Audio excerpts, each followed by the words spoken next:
Her name is Sophie. The first time we found out that there might be something wrong with her was when she was about 6 or 7 months. She then started crawling.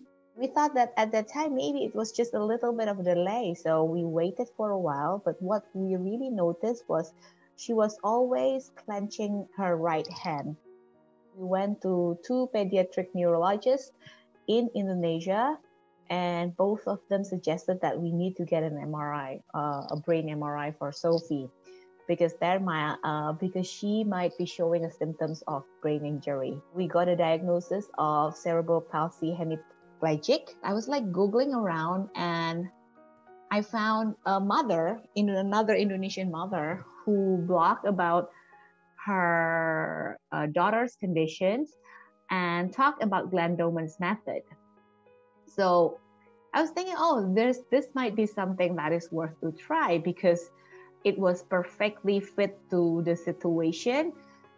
It's done at home. In April, we participated or we joined the online Doman course by Doman International, and we started the program in May 2020. At that time, Sophie was not crawling or creeping.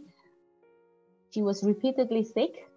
She had a lot of coughs. She also didn't have any word of speech or any babbles. And at that time, she was already 1 year old. So that's how we got to know the Doman method actually. As soon as the incline floor arrived, that was one of the first program that she had to do.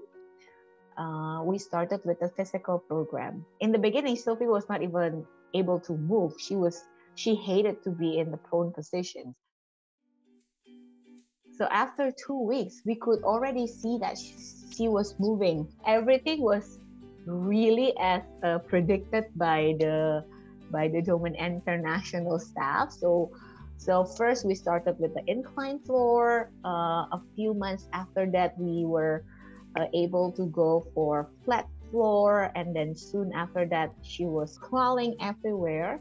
It took a while until she could go for creeping, but less than 6 months. Then she started creeping. Within the next 6 months, she was creeping everywhere 400 meters a day. And then she started to stand up independently. And in July, she started walking. The first time where she started to have that very few steps, it's really a joyous moment. We started it off with a reading program, and lately, about 2-3 months ago, we started the math program. She's exposed to a lot of knowledge, and until the last appointment where we did with her, which was done completely remotely, we actually test her, and she could read. And I was very surprised because those words were not the words that we've shown before. It was a completely new words, and she could choose the right one.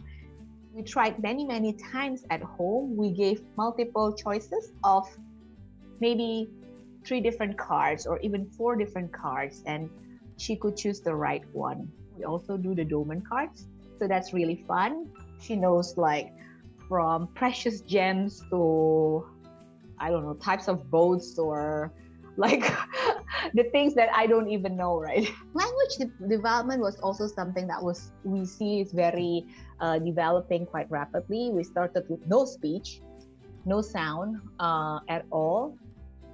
And then now in the last evaluations, she's actually at H level. I think that was a combination between the breathing enhancement program as well as the oral integration.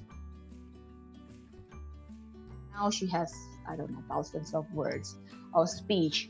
She's able to communicate with her friends, with her sister, with the nanny, and she's able to say what she wants or what she needs. After all of the achievement of Sophie's, it's hard to choose which one is which I'm most proud of, because if we really look at where we came from, she couldn't do anything.